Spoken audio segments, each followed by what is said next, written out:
21वीं सदी के तीसरे दशक की सबसे बड़ी सच्चाई यह है कि आज इंडिया इज गोइंग ग्लोबल। क्यों? ग्लोबल होते भारत में आपका योगदान भी बहुत होने वाला है, अहम होने वाला है।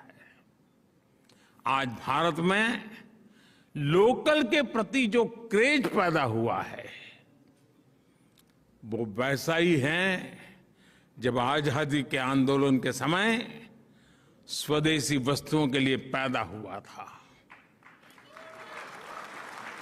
अरसे तक हमने देखा कि लोग ये बताया करते थे कि ये चीज हमने उस देश से खरीदी है, ये चीज उस देश की है, लेकिन आज भारत के लोगों में अपने स्थानीय उत्पादों को लेकर के गर्व की नई अनुभूति आई है।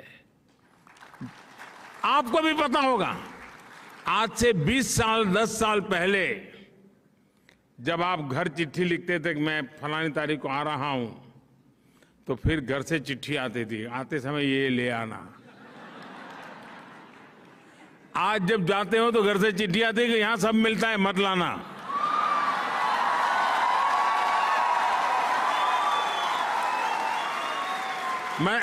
मैं सही बता रहा हूं कि नहीं बता रहा हूं? यही है ना।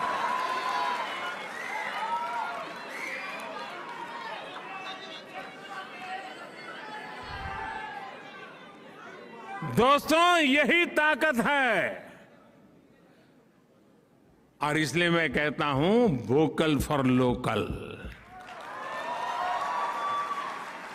लेकिन आपका लोकल यहां वाला नहीं।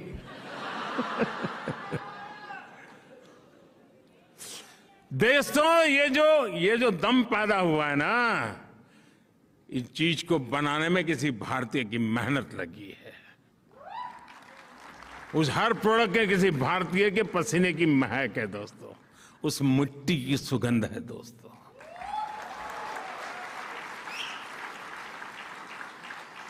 और इसलिए जो हिंदुस्तान में बना हुआ हो, हिंदुस्तान की मिट्टी की जिसमें सुगंध हो, हिंदुस्तान के युवा का जिसमें पसीना लगा हो, वो हमारे लिए फैशन स्टेटमेंट होना चाहिए दोस्तों।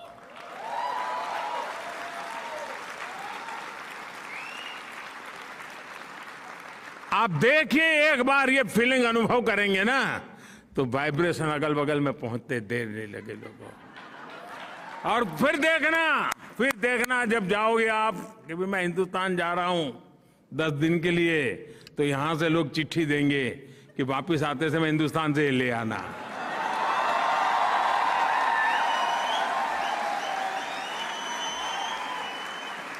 ऐसा होना चाहिए कि नहीं होना चाहिए?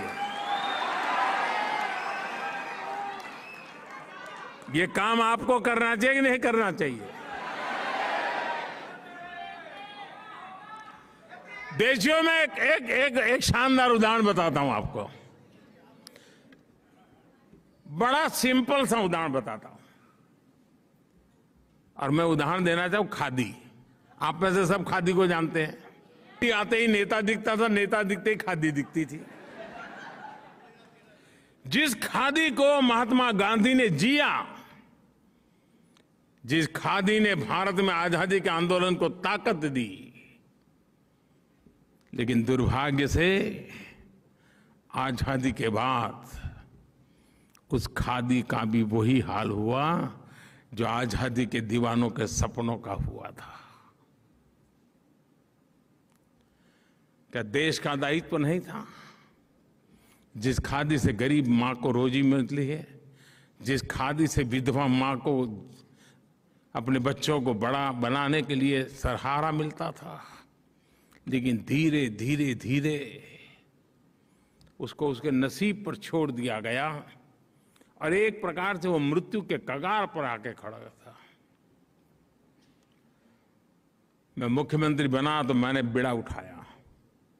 मैंने कहा, भाई आप बड़े गर्व से कहते हैं घर में किसी को कि मेरे पास ये फैब्रिक है, ये फैब्रिक है, ये फैब्रिक है, यहाँ की साड़ी है, यहाँ की साड़ी है, यहाँ का कुर्ता है, कहते हैं ना।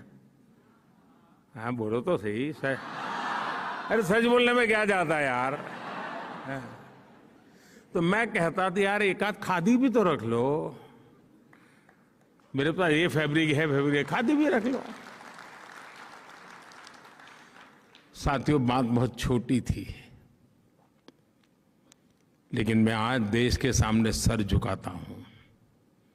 मेरे देश ने इस बात को भी गले लगाया, और आपको जानकर के आज आनंद होगा, आजादी के 75 साल के बाद पहली बार जब देश आजादी का अमृत महोत्सव मना रहा है, इस वर्ष खादी का कारोबार 1 लाख करोड़ रुपयों को पार कर गया, पहली बार हुआ।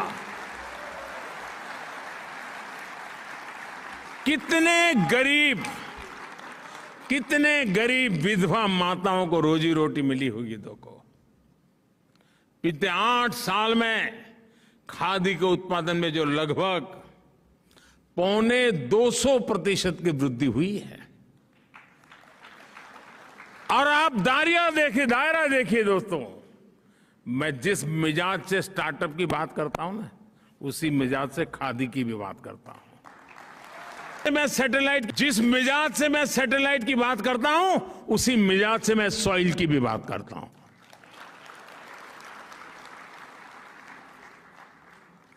साथियों आज मैं आप सभी से ये आग्रह करूंगा कि भारत के लोकल को ग्लोबल बनाने में आप भी मेरा साथ दीजिए।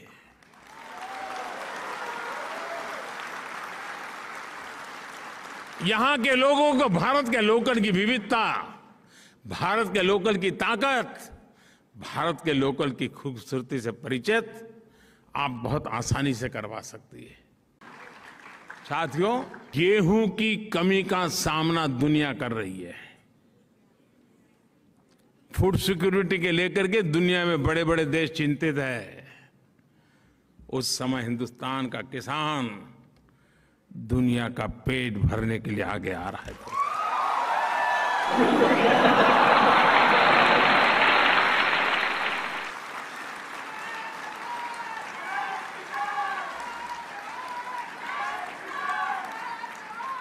साथियों जब भी मानवता के सामने कोई संकट आता है, तो भारत सॉल्यूशन के साथ सामने आता है। जो संकट लेके आते हैं, संकट उनको मुबारक, सॉल्यूशन लेकर के हम आते हैं, दुनिया का चाय चयकार हो जाता है। बड़ा परिवर्तन आया कैसे?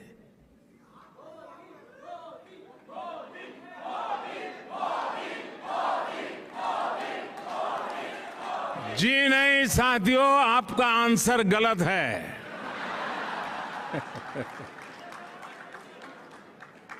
मोदी ने कुछ नहीं किया है, 130 करोड़ देशवासियों ने किया है।